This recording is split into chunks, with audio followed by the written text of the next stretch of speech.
माणसाची जी क्वालिटी असते ती त्यांच्या कामाच्या रूपातून दिसत असते.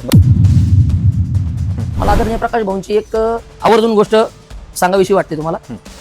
ते जरीही नगराध्यक्ष म्हणून किंवा सभागृह नेते म्हणून शिरूर नगर परिषदेत ज्या वेळेस ते असतील तिथे असतील काही वेळेसाठी काही काळासाठी, तर त्यांनी चहाचा सुद्धा खर्च तो स्वतः दिलेला आहे. त्यांनी कुठल्याही प्रकारचं बिल हे नगरपालिकेकडे दिलेलं नाही.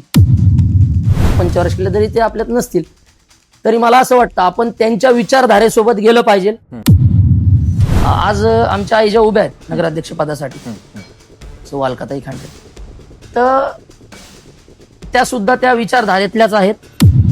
त्यांचा अनुभव 2 वेळा नगरसेवक असताना उपनगराध्यक्ष पद म्हणून आदरणीय रसिक भाऊंच्या आशीर्वादाने, प्रकाश भाऊंच्या मार्गदर्शनाने त्यांना ती करण्याची संधी मिळाली. ते पद भूषवण्याची संधी मिळाली. त्या संधीचं त्यांनी दोन्ही वेळेस सोनं केलंय.